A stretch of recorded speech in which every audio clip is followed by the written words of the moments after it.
Yeah, and you have like, I don't know, 5 minutes to figure out what you're gonna say. Well, Like, unfortunately, as you're walking.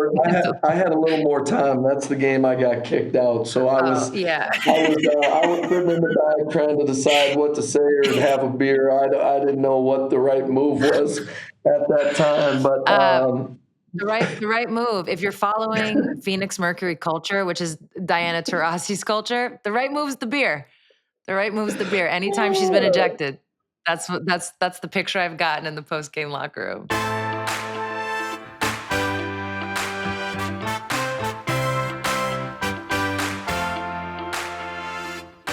Hey everybody, welcome to Bird's Eye View. Coaching runs in my next guest's DNA. From growing up under a legendary high school coach to leading teams across the NBA and now the WNBA, he has spent his life developing players and winning games. His attention to detail, wanting to build relationships, and his passion for the women's game and his belief in building championship teams has made him one of the most respected coaches in basketball. And I'm talking about none other than Phoenix Mercury's head coach, Nate Tibbetts. But before we dive into the interview, you know what time it is. It's time for Sue's View. Support for this show comes from Chase. If you're a fan of women's sports, you're always looking for ways to get closer to the action. And your Chase card can get you exactly that. With a Chase card, you can experience more. That means access to pre-sales, preferred seating, and more savings. Unlock benefits that let you skip lines and turn a game you wouldn't miss for the world into a truly unforgettable experience. For more information about how to step into the world of more with Chase Experiences, visit chase.com/experiences. Benefits available only to eligible Chase card holders. Deposit and credit card products provided by JP Morgan Chase Bank N.A. Member FDIC. Terms, conditions, restrictions, and limitations apply. Real quick one this week. First off, circling back on the CBA negotiations. Talked about it a little bit last week. I think this week, my takeaway is like, man, these leaks are stressing me out. What's up with the leaks? I think I've had enough with the leaks. The main reason is something gets leaked, and then 2 days later, there's like more information that maybe like even proves the leak wrong or proves it right. And it's just really hard to follow. And this is coming from somebody who's actually somewhat in the know, right? I, of course, know a little bit about what's going on in the CBA negotiations. So I can only imagine what it's like for, fans of the WNBA, just people who are paying attention, maybe even some players in the league, maybe even some staff members in the league. So it's really putting us on a roller coaster here. So I don't know, man. How do we feel about the leaks? I think I'm kind of over them. Next up, I just want to talk about WNBA rebrands.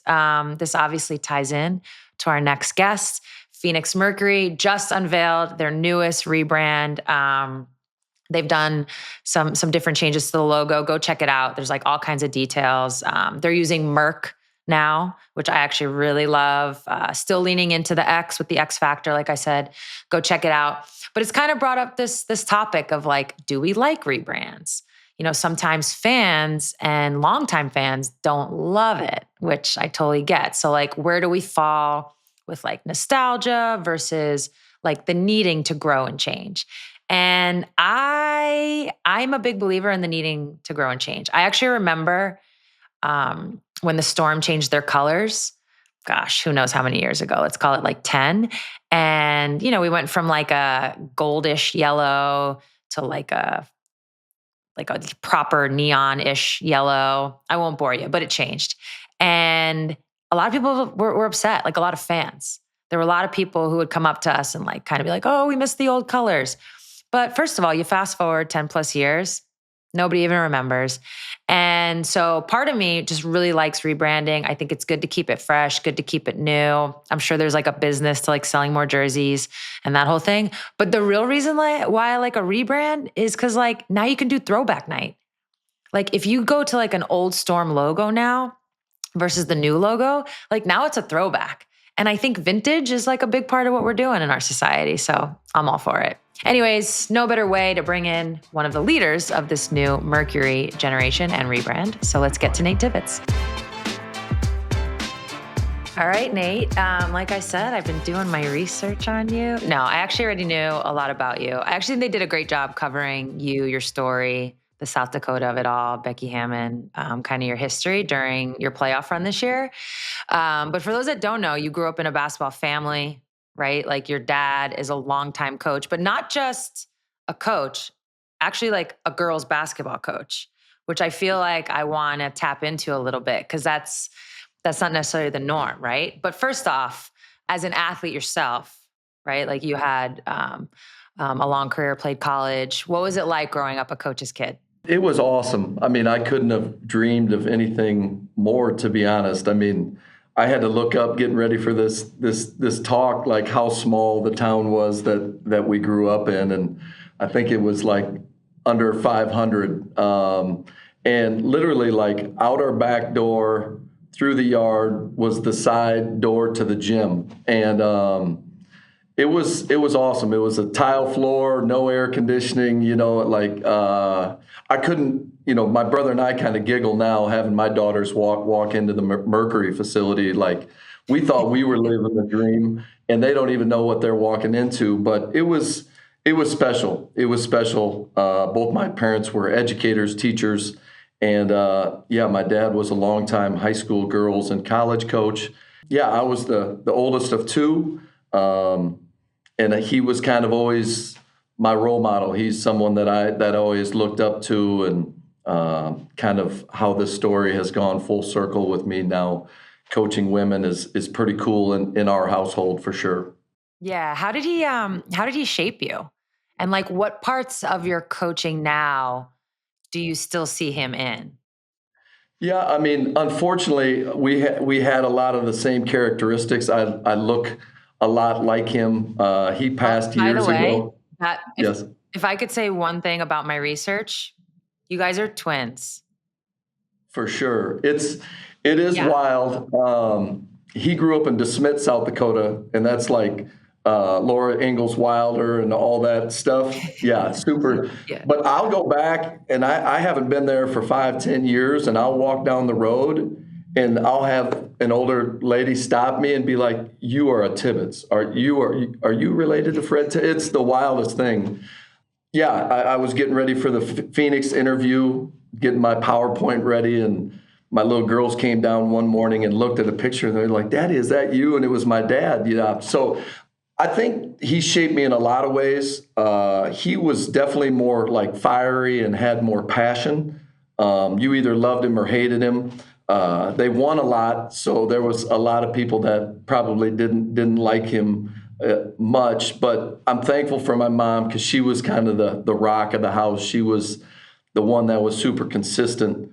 But just his passion for the game. I mean, he wasn't lucky enough to play in high school. He had bad knees.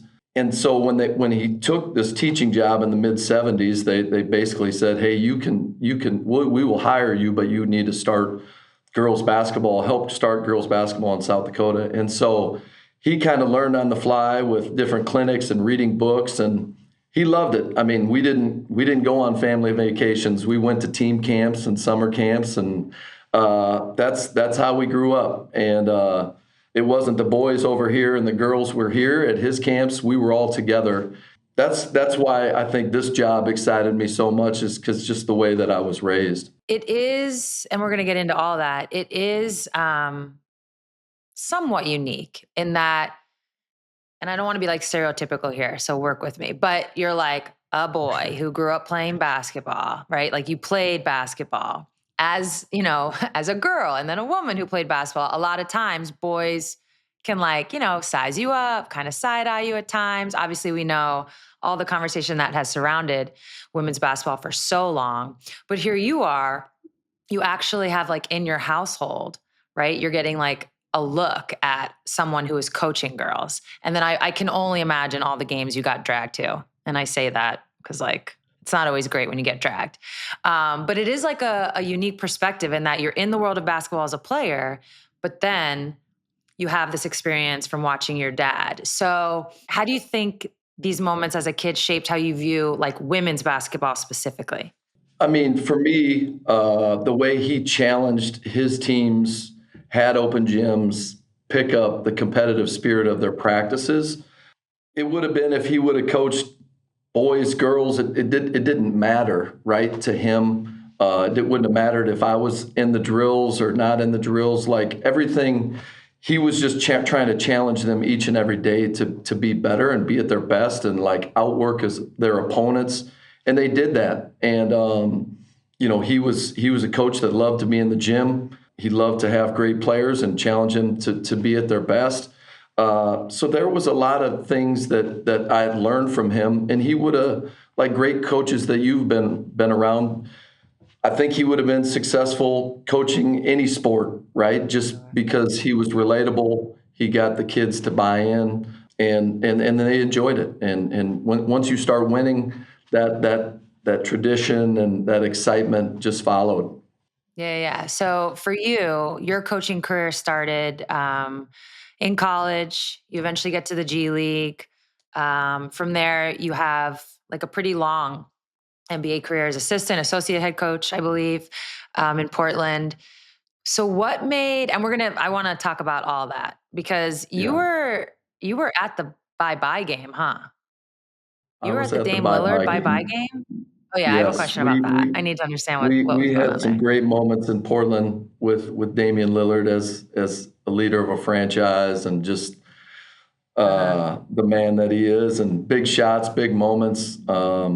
We could never get over past the Golden State Warriors, but we had some really good years in Portland, and Dame led a lot of that.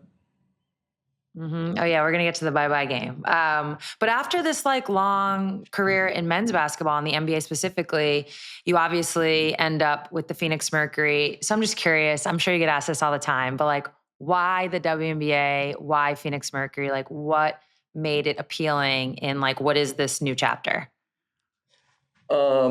Yeah, I mean, I had a great journey in the NBA. It was awesome. I loved it. I could have been an assistant for the next 20 years. I just love being on a staff.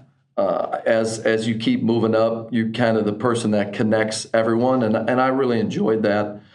I had numerous head coaching interviews in the NBA, kind of along the way.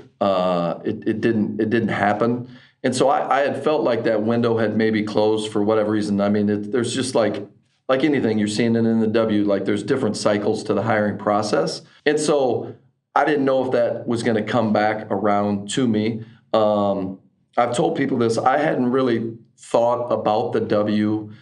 Just because I was in this NBA circle, right? You had just lived it for 10, 12 years, and you're just busy and loving that. And I was getting to starting to get ready for our third year in Orlando, and randomly I had a missed call from Nick Urin, our general manager, or the general manager for the Mercury. And as you know, like the basketball worlds are not that big, right? And so I knew Nick a little bit, not much.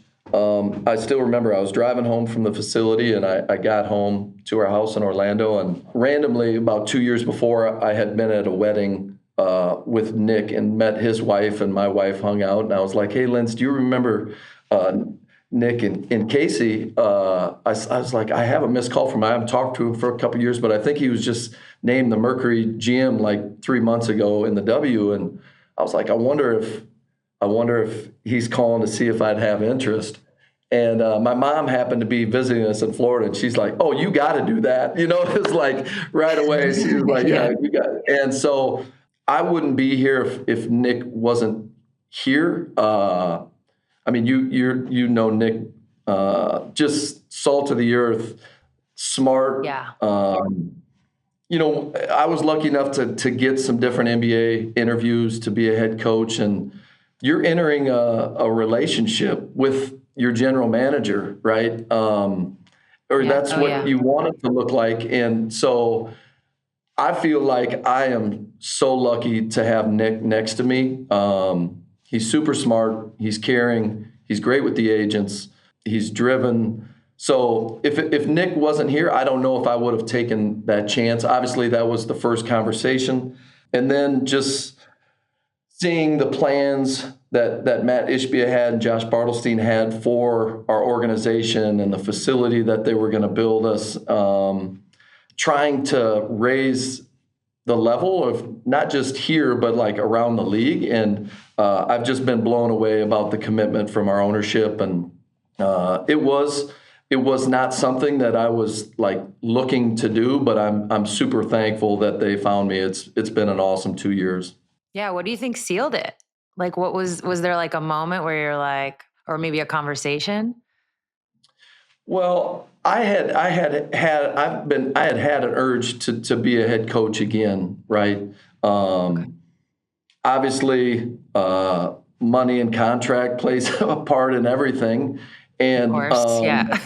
like I mean, so that definitely played a part too. And in the NBA, there's shelf lives, and how long are we going to be in this spot? And I've heard the stories of the W seasons, and like when I joined, like it has just taken off from all the stories that I've Yeah. heard. You And came in at a good time. You came in at a good time. yeah, and like I feel like super blessed for that. You know what I mean? And Yeah.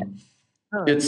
it's really cool to be a part of, because like I go back to thinking of like my dad starting their league, right, or in the mid '70s, and like how hard he worked, and like to be a part of this is pretty cool. Did anyone try to talk you out of it? I just feel like in coaching, and this is more through like my friends' experiences, depending on what your ambition is, and you've kind of already Yeah, said you weren't sure if NBA head coaching, like maybe that had passed you by, but depending on what your ambition is, you do have to be somewhat strategic. Like what level, yeah. meaning like college, G League, WNBA, NBA, overseas, whatever it is, and then like what position within that level.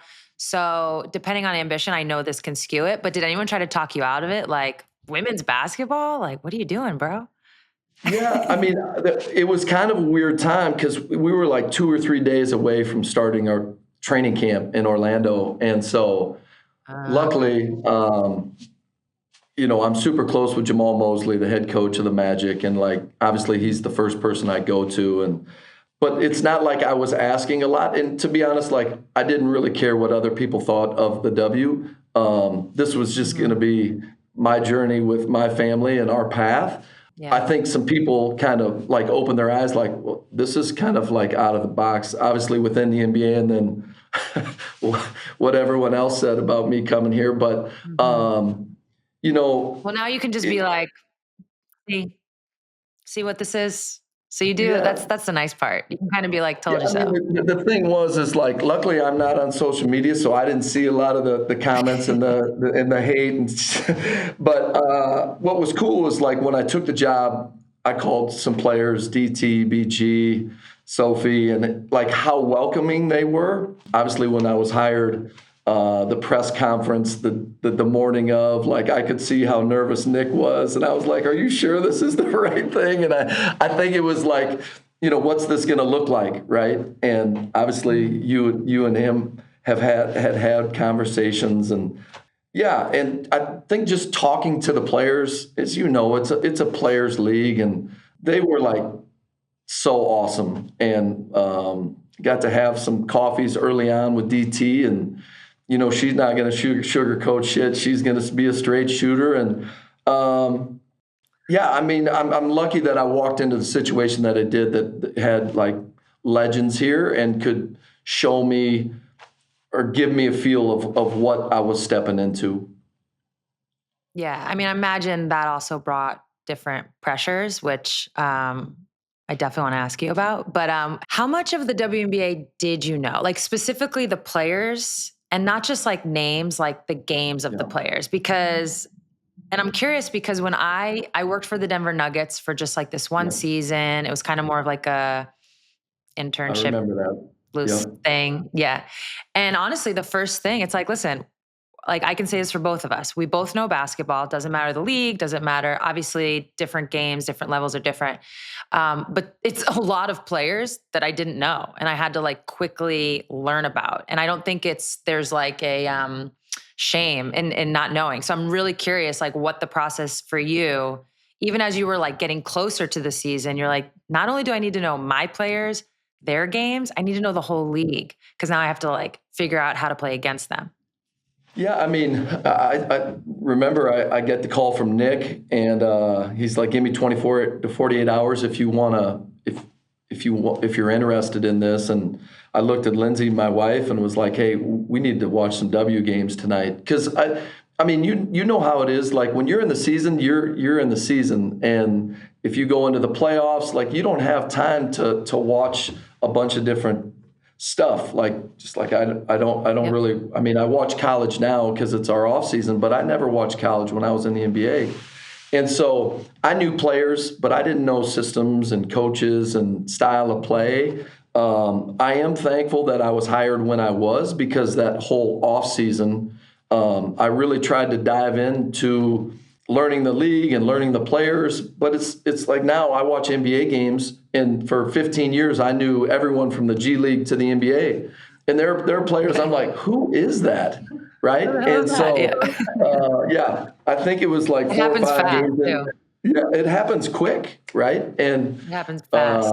One of the stories, we're 4 or 5 games into the season, we go to Seattle, and before shoot around, we're going through a scout, and I'm talking through a player's name, and I mean, I am butchering this name, and it's the first time that I'd heard of her, seen her, like besides film, and the players are just looking at me and just dying laughing. And I was like, do I have something on my face? Like, what's going on? And they're like, no, this is how you pronounce this name. And so, like, that stuff, that first year, going through it, obviously, DT and BG, those guys weren't going to let anything slide.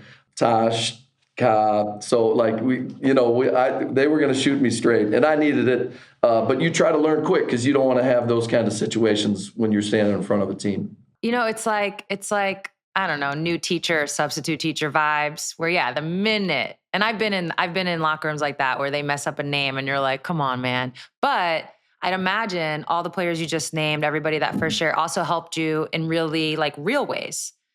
Like how were they able to kind of just, make the learning curve a little quicker? I'll remember that first group just because, we were envisioning it was going to be DT's last year.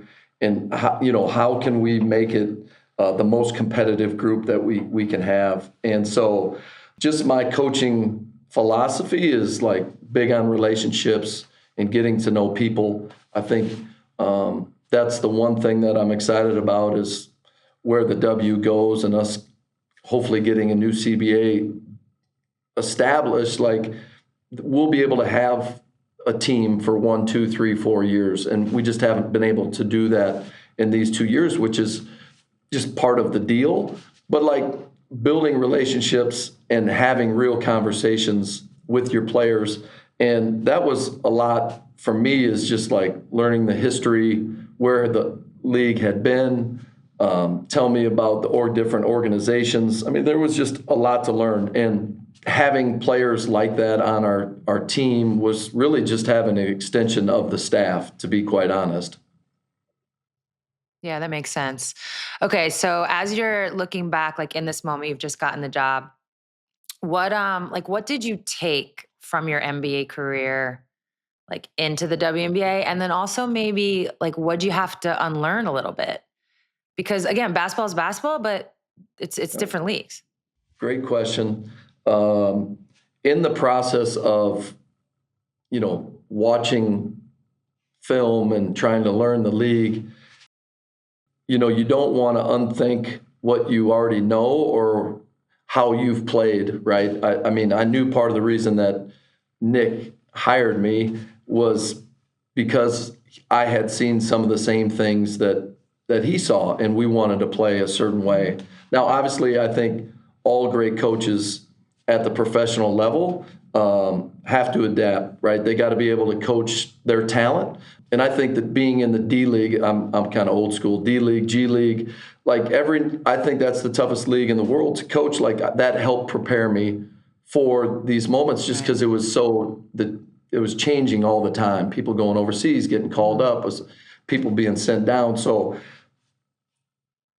going through that, I think kind of helped me with this, with the roster sizes. I mean, you have 8 players. There was one night the first year in Indiana, like we had 5 players in the fourth quarter, right? And luckily we were one of the only ESPN games Indiana didn't have that year, but we had 5 players going into the fourth, and there was a couple early fouls, and I went to the officials and like, hey, this could get ugly really quick if we have to roll out 4, right? And so, the roster sizes, but also like being respectful of the past and how the games and what teams have been successful in the W compared to how or what I've seen in my goals and Nick's goals and how we want to play. So I think there's a balance to it.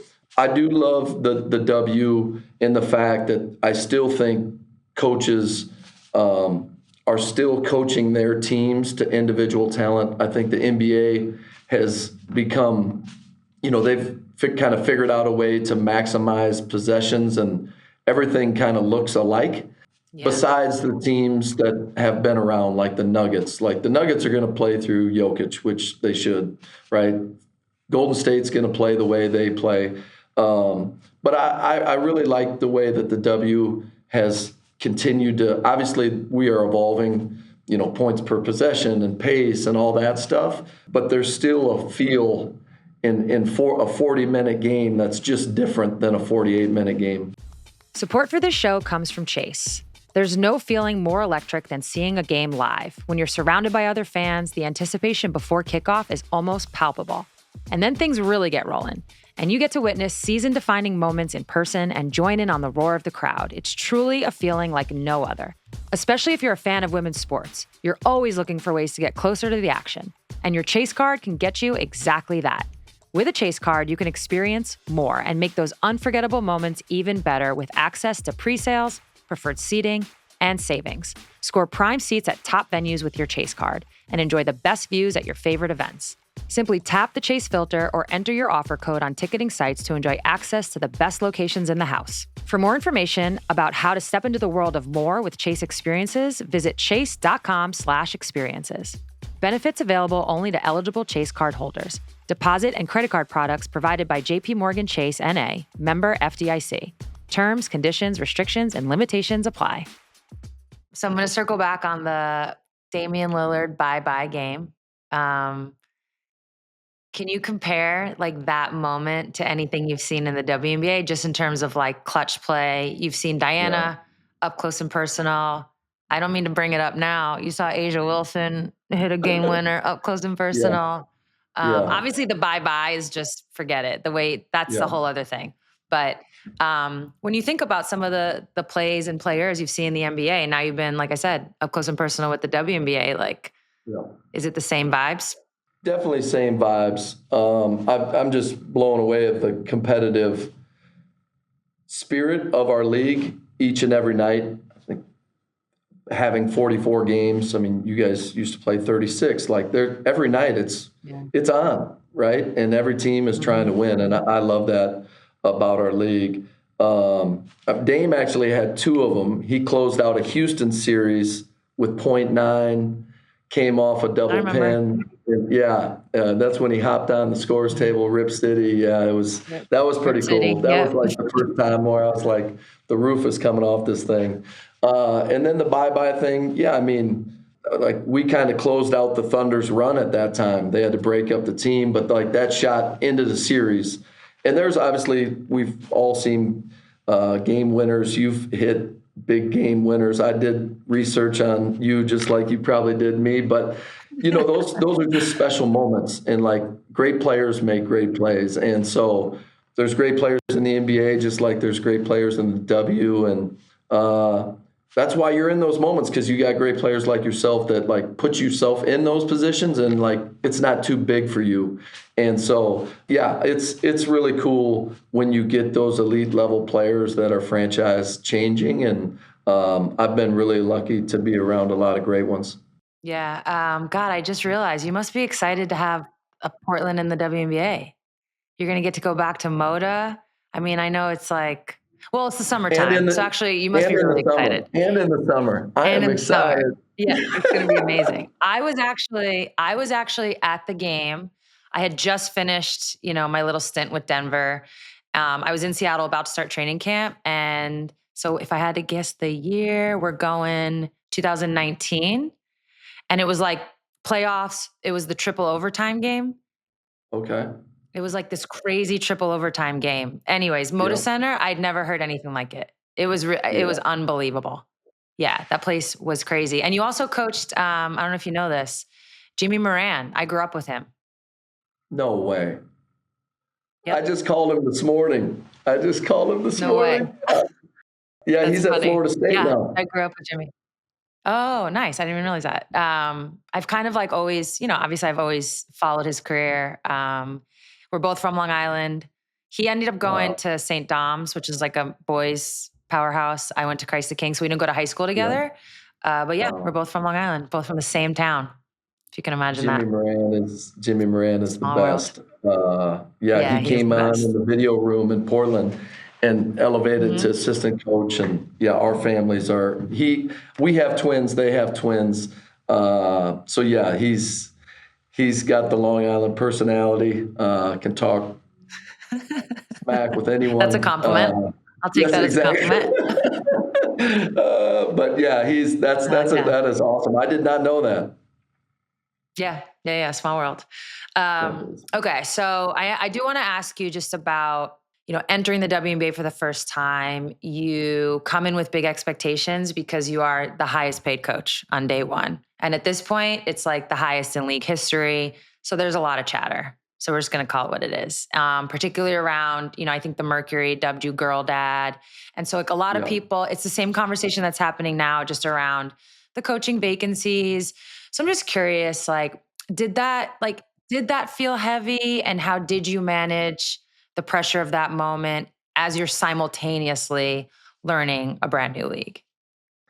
Yeah, I mean, I think I'm just more like respectful to it. We all bring different strengths, and the one thing I always want people to feel comfortable.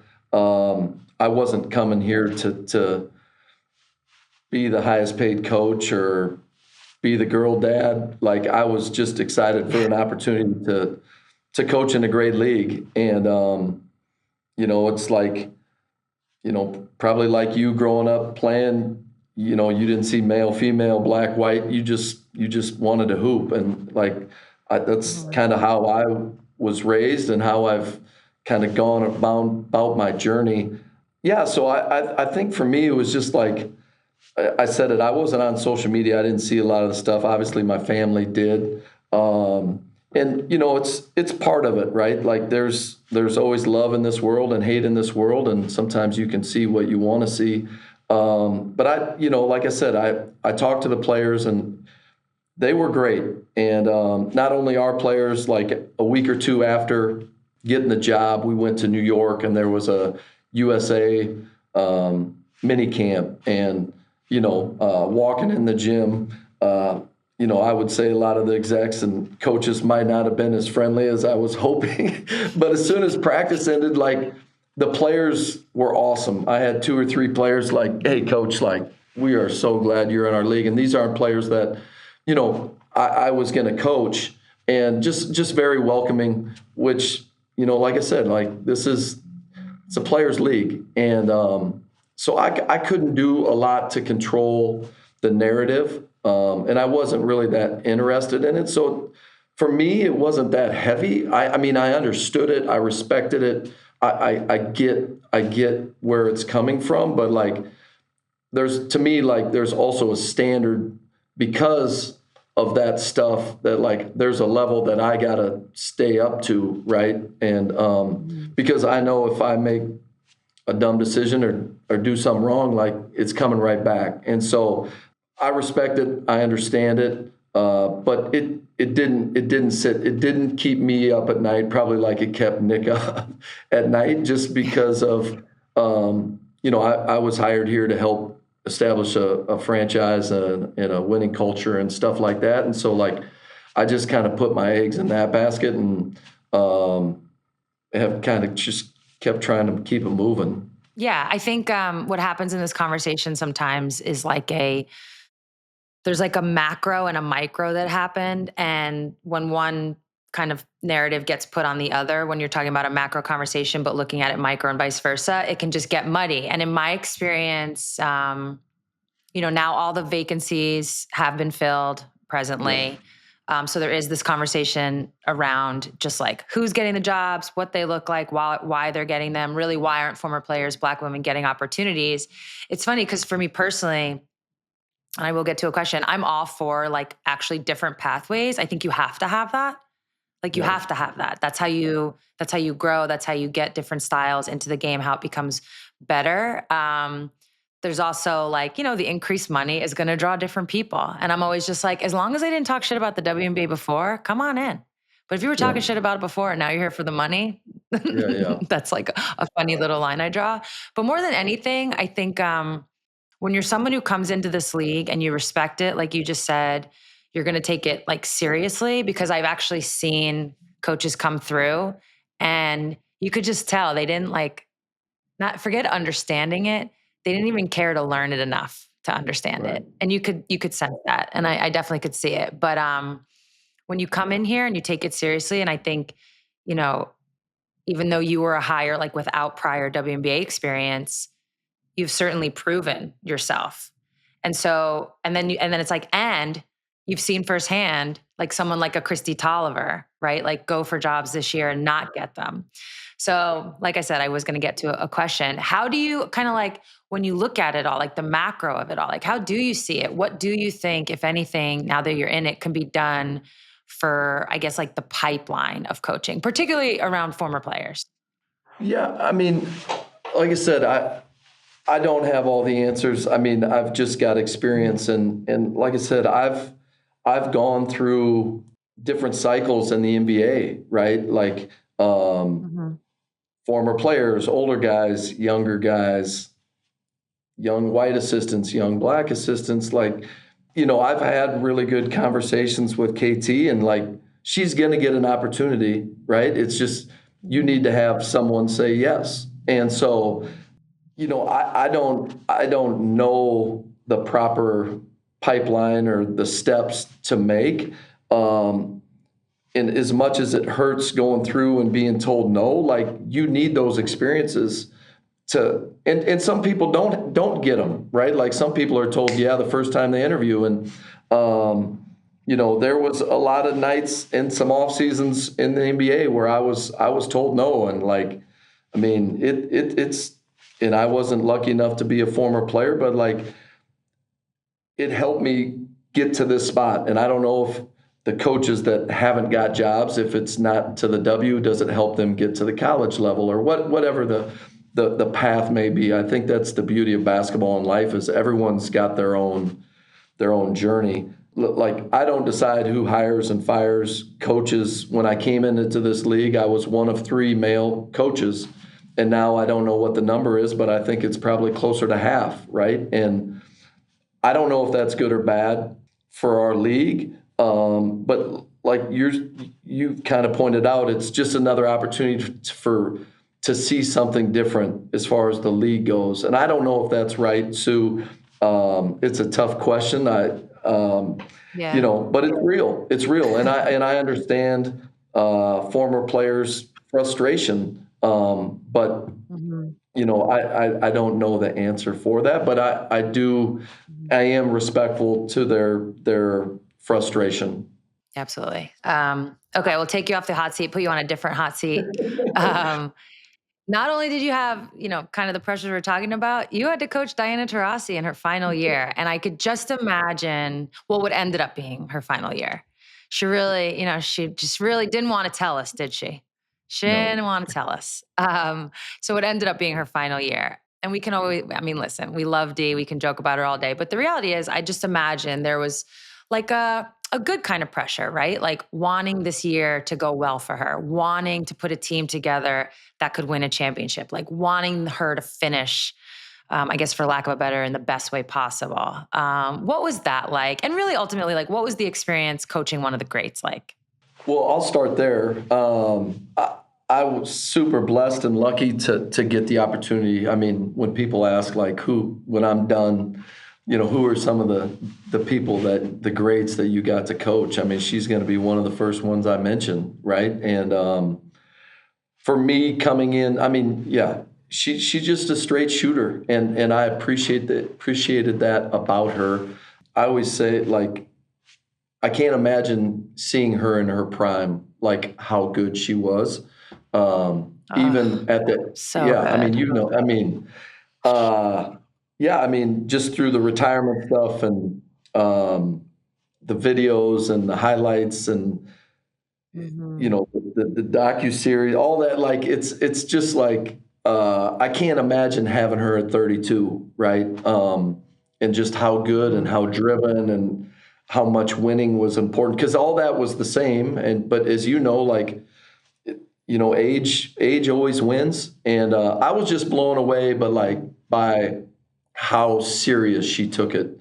She was the first one in here. She knew what she had to do to get her body ready. Yeah. And, as a young player, you just take that stuff for granted, right? And as you get older, you start to understand her off-season preparation going into her last year was like watching a 10-year vet, right? Like in her mind, she doesn't know age and, she doesn't want to give in to that, but like that's real. And, I was super lucky and blessed to be able to do that, to go through that. Nick and I were super respectful to it. I think there was pressure collectively on our organization and our team, and like that stuff is heavy. And it wasn't she was putting more on us. Like we wanted it for her, just No, like she no. It's wanted it. just Yeah, yeah. It's actually for because I experienced it a little bit in my final year.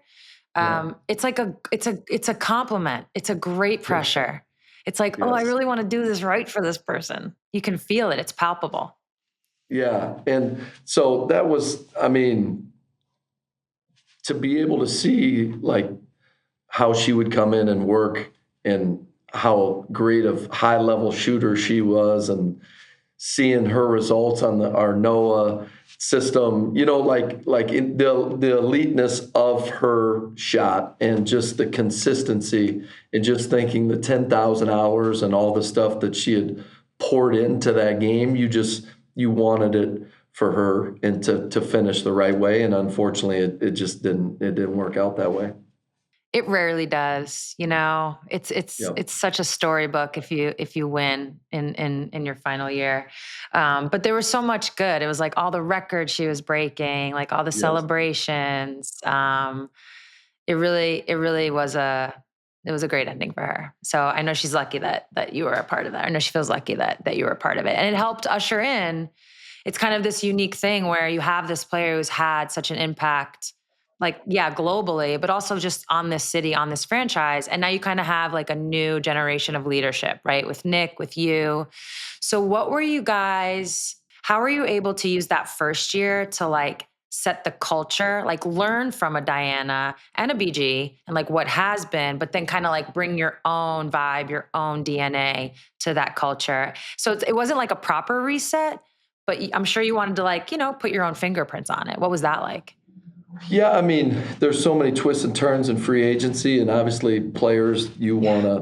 wanna get. And part of our preparation to have a great year with DT in her last year was going and making the trade, giving up the third pick to get Kahleah Copper, right? So like Kyle was going to be part of our next team, however that looked, but like not only to move on from one cornerstone player, but two in DT and BG and what they did for this city and the level that they had won at.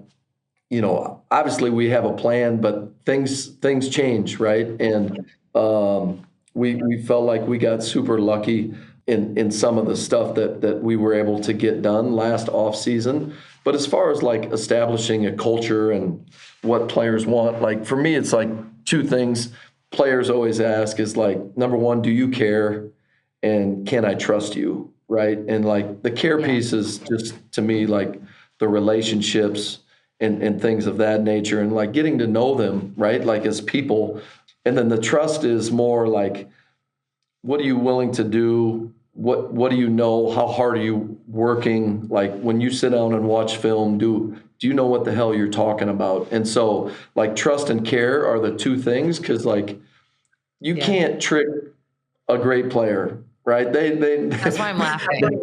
That's why I'm laughing. they can spot that in 2 seconds. And so not that I have all the answers or my staff has all the answers, but like you got to have people that have their stuff together, because if you want your group to trust you, they got to know that either you have an answer or you're looking for an answer, and these are why you're looking for that answer. And so care and trust were like two big things.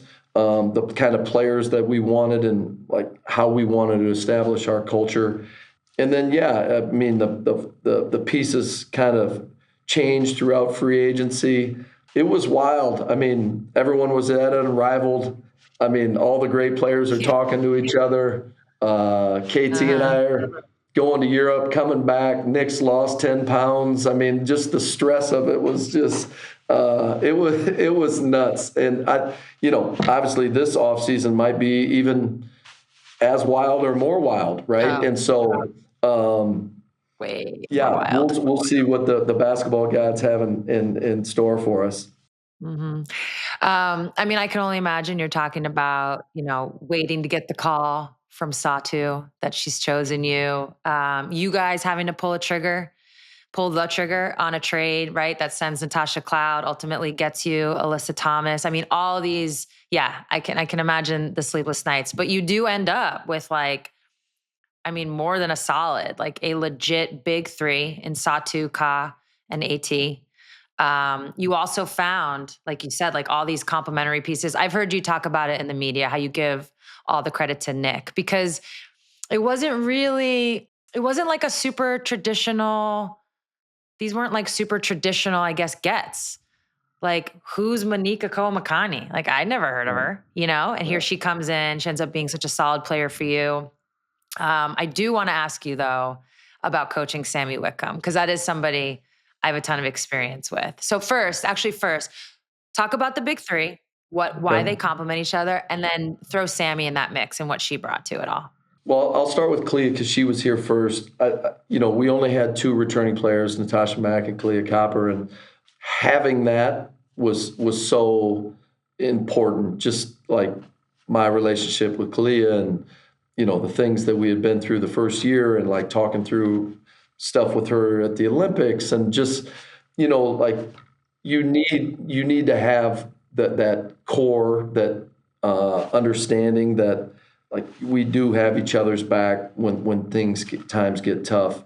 AT was a player that had been with the organization for 11, 12 years, and like for her, I think just the excitement of going somewhere else, just and she probably can speak for it on herself, and just like the newness, right? Like you were one of the few players that stayed with an organization, and things at times can get stale, right? Like within an organization. Sure. I feel like the rule is like 5-6 years.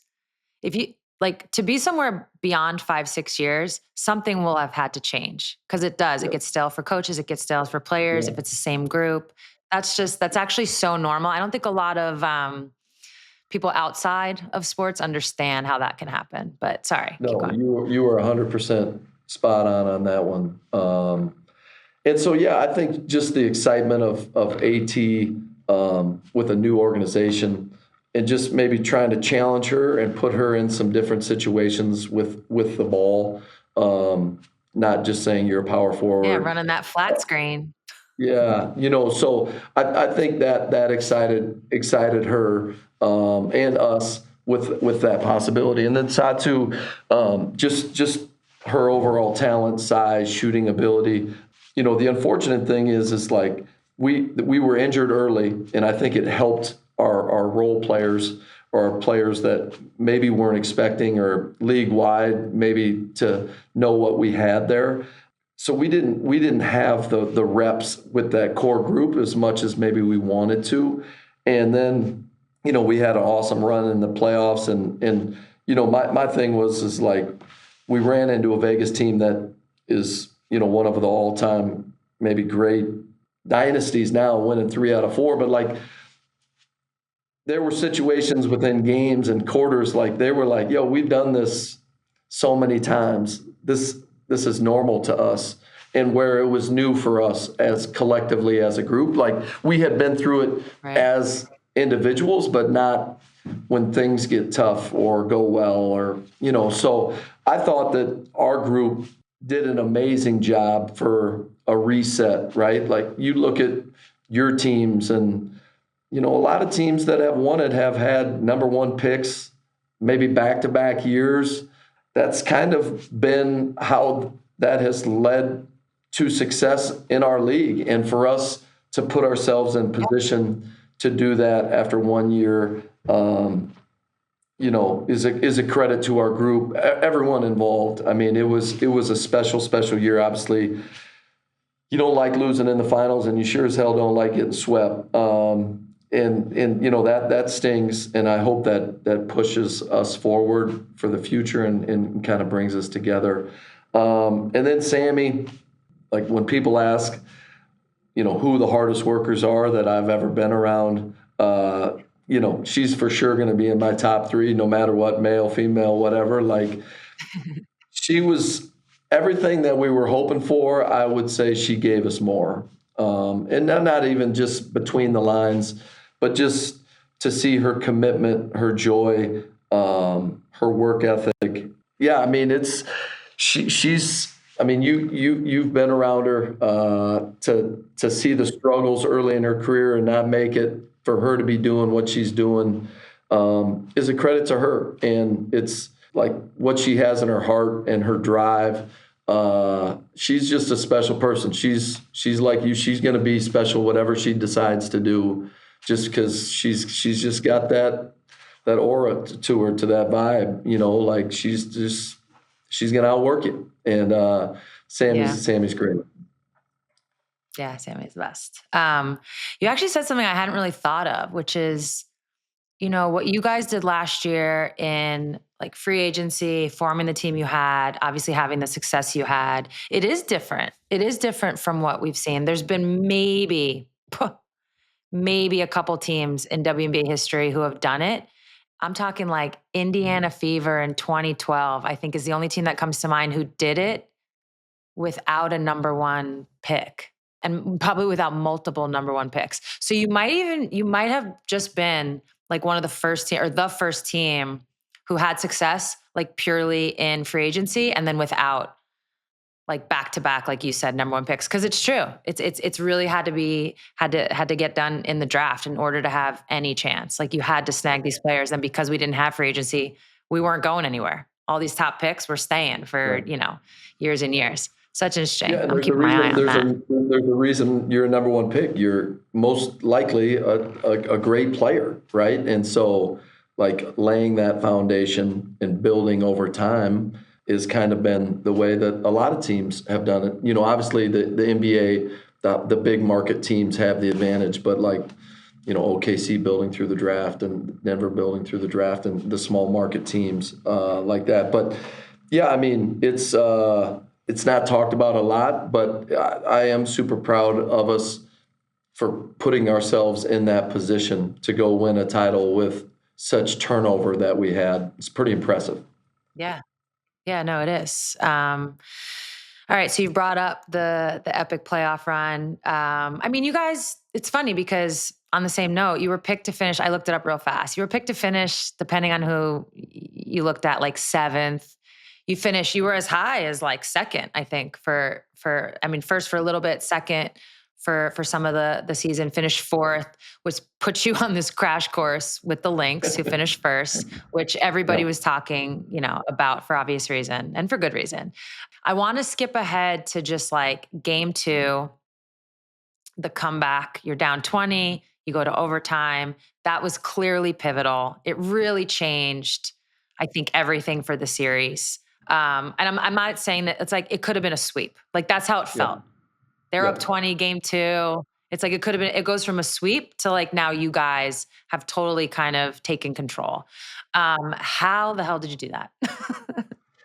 Yeah, I mean, we've been we had bought into the idea that like we had been overlooked and all the things that, coaches try to find or players and new group, things like that. Yeah, I mean, in a 5-game series, you go down 0-2, as you know, it's writing on the wall, right? It's really tough. And to go out the way that we were going would have been disappointing. But the way that we responded was impressive. The start of the third quarter, we played them kind of even the first 6 minutes, and then we just kind of turned up, and we started to believe, and maybe saw a little self-doubt on their side, and just everything that needed to go right went right into regulation. I draw up a play. I think that they're going to foul. They don't foul. We kind of need to scramble, and Sami hits a great shot. So you got to be lucky and good at the same time, right? And then you go into overtime, and as you know, you never know how those situations are going to go. But our momentum had kind of taken over, and the fatigue didn't, and we just kept kind of rolling. And getting that win changed everyone's eyes, at least in on our team and in our organization, and we really do have a chance, right? And so, I think when we were building this team, our mindset was how do we have a team that can compete with the two previous teams in the finals, New York and Minnesota, right? That's the teams that we ran into, and then you have Vegas, right? Those are the three teams that Nick kept bringing up last offseason, and crazy how it ended up working out. Unfortunately, we ran into all three. So yeah. Yeah.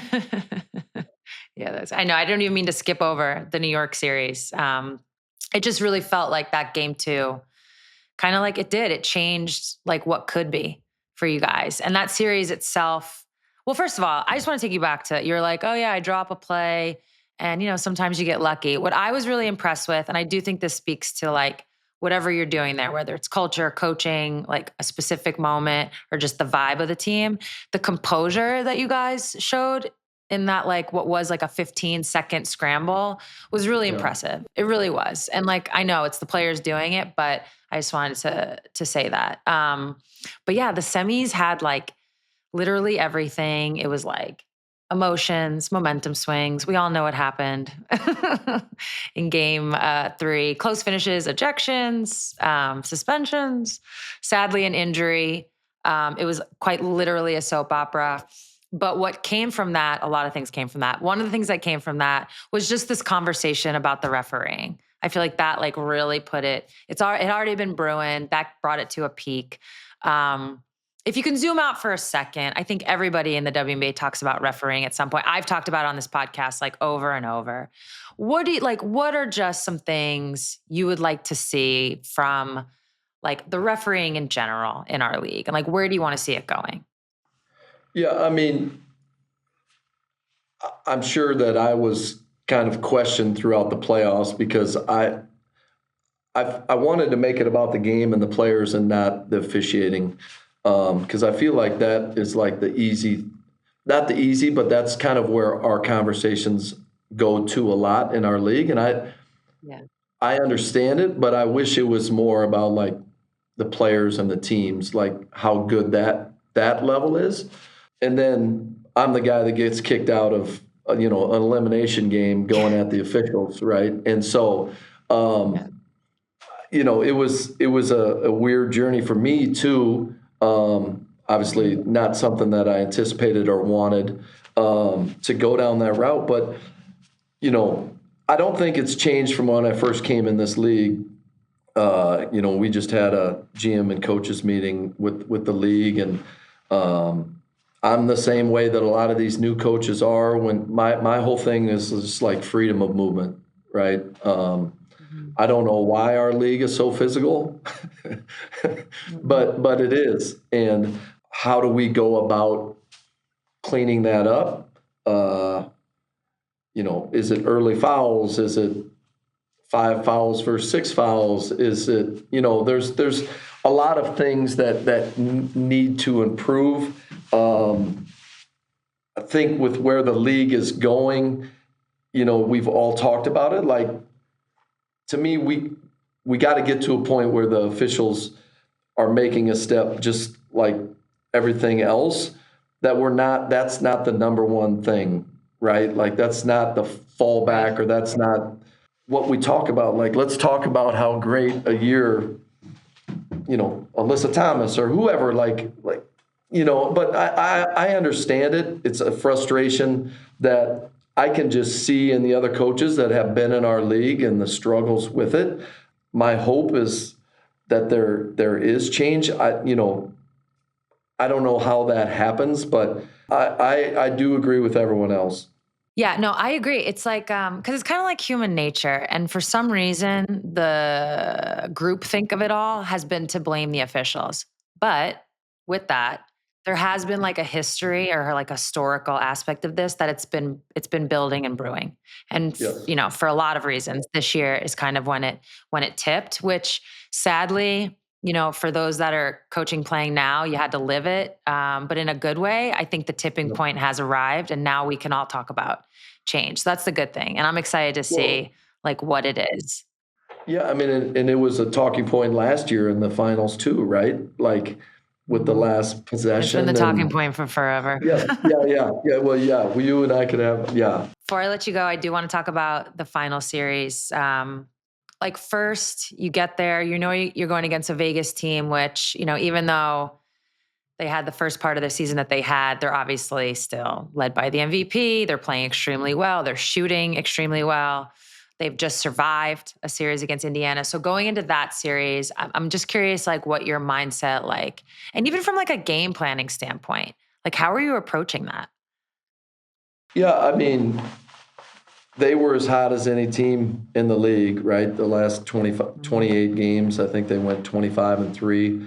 They were extremely confident. Like I said, I think that internally we're probably a little bit, or we were disappointed in like maybe how we played and what the results were. But I also think like even for me, like there was a lot of learning experiences, right? I mean, it's my first finals. It's the first time that the league had allowed a 7-game series.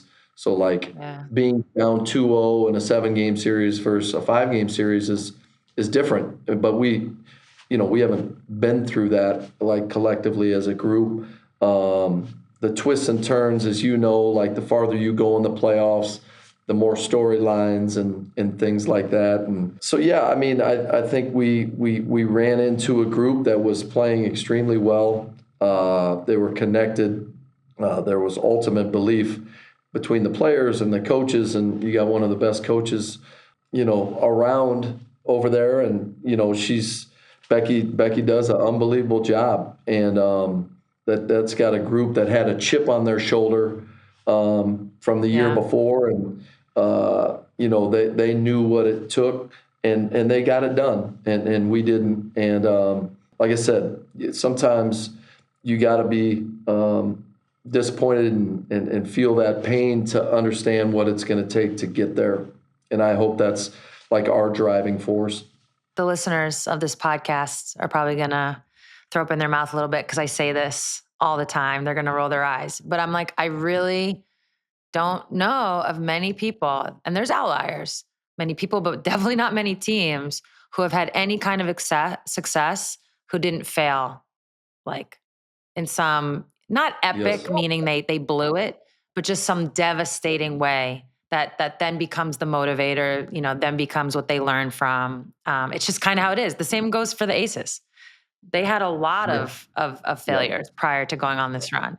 So Yeah. sadly, it's like you don't want to live it, but sadly, Yeah. like it is a part of this journey. So like I've never been the coach that's had to walk in the locker room after a season like you've had, where there's so much success, but in this one moment, you can't always Yeah. see it. It just all you feel is like the loss of it.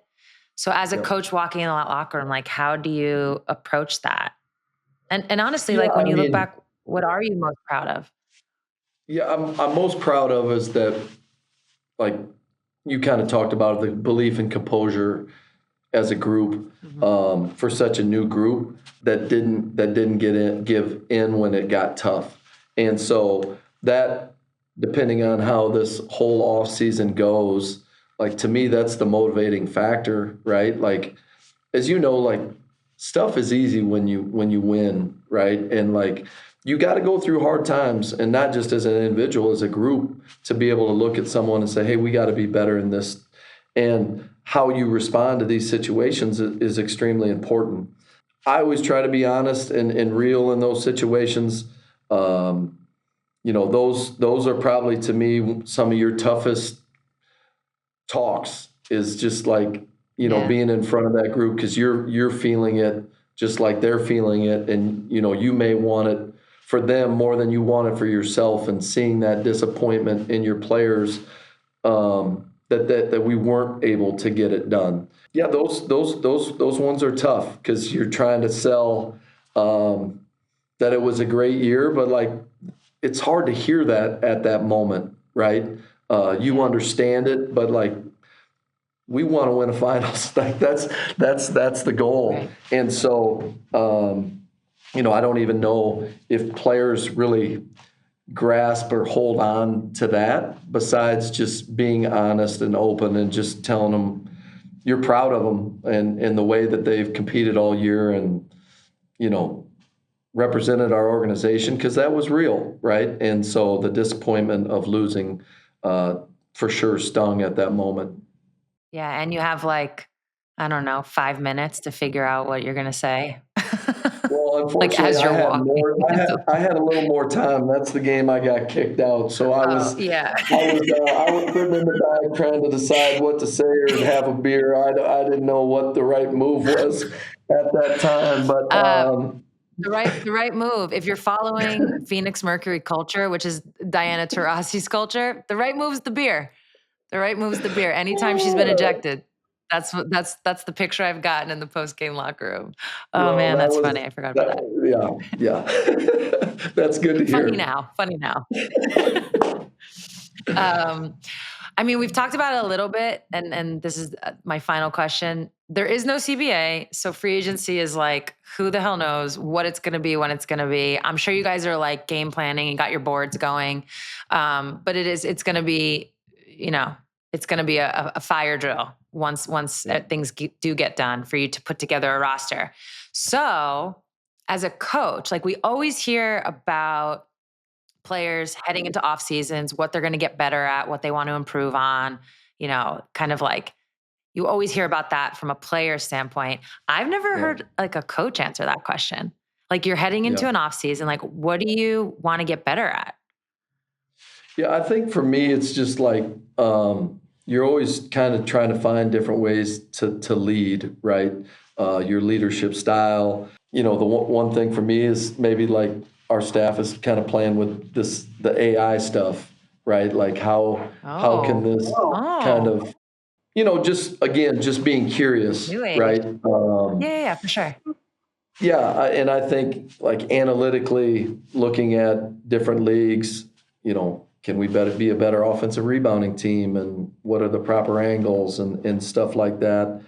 My other thing is, like, I don't want people just to do stuff to do it. I don't like wasting people's time. And like, for me, it's until you have your team, it's kind of hard to like come up with a plan, right? And Yeah, so that to me is like what you're saying. Like, it could be chaos. What we have coming yeah, our way, not just for literally. us, everyone across the league. Like, is the core still there? Is it 1 year? Is it 2 years? All that. Like, and luckily, Nick and our front office and our ownership do a great job of it. And I think that's the beauty maybe of kind of where our league is headed compared to when you were playing at times. Like, the head coaches were the head coaches and the GMs, and like they were super, spread super thin. And like, Nick does a great job in his role, and like, I have a job to do, right? And so he tells me the things that I need to know, and the things that I don't, he just kind of keeps it moving, which is awesome. But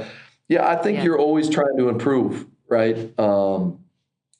And so, like, style of play and all that, but it does depend on who you have on your team, right? And so, watching teams in Europe, trying to steal different sets along the way, college basketball, the NBA, you're always exploring ways to improve. I mean, I laughed a little bit, but I do love the AI of it all, which really is just a representation of like an understanding of it's really just small margins, especially in a league like the WNBA where it's small. Like you're just trying to get like 1% advantage here, 0.5% there. And that could be the difference between winning a finals and losing. Because the reality, and again, I know like getting swept does not feel good. But the reality is like game 1, small margin. Game 3, super small margin. And even 2 and 4 had its moments. So yeah, that totally makes sense. You're just trying to steal percentage points. Well, I wish you the best of luck in the offseason. I see you're already rocking the Merc gear. We're liking the rebrand. Shout out to Vince. Me too. Me too. Shout out to Vince on that. Yeah. Vince is the best. Nate, thank you so much for coming on. Yeah, thanks for having me on. I appreciate it. All right, hope you guys enjoyed that conversation with Nate. Man, he's really got me thinking over here. Like, is the Phoenix Mercury one of the first teams to not just have success, but to like gel as quickly as they did through free agency? I did forget one team, the New York Liberty, who obviously just won. A lot of their roster, you know, Stewie, Jonquel Jones, and so on, came through free agency. But it really has not been the story for WNBA teams in order to have success, to do it that way. So it might just be the mark of a new era. And of course, I really enjoyed listening to him talk about the new era in Phoenix and kind of joining Nick Uren, the GM, building that relationship, and really how important that relationship has become. And if I did a little history lesson here in the conclusion, that was one of the biggest parts of focus in our CBA negotiations last time around in 2020. We wanted to have the ability to have free agency, yes, for the players to basically have ambition, right? To want to play for a contract, to get offers from different places. But we also knew that one of the byproducts was going to be GMs, the importance of that role and it becoming more important. And, you know, I'm not going to lie, we were kind of like, they got to earn their money too. So it's interesting that it's actually all playing out and we got to hear it from Nate directly. Hope you guys enjoyed. See you next time. This episode is a co-production of Together and Vox Media. Our producers are Tommy Alter, Jason Gallagher, Richie Bozick, Jess Clarendon, and Melanie Carter. Support for this show comes from Chase. If you're a fan of women's sports, you're always looking for ways to get closer to the action. And your Chase card can get you exactly that. With a Chase card, you can experience more. That means access to pre-sales, preferred seating, and more savings. Unlock benefits that let you skip lines and turn a game you wouldn't miss for the world into a truly unforgettable experience. For more information about how to step into the world of more with Chase Experiences, visit chase.com/experiences. Benefits available only to eligible Chase card holders. Deposit and credit card products provided by JPMorgan Chase Bank, N.A. Member FDIC. Terms, conditions, restrictions, and limitations apply.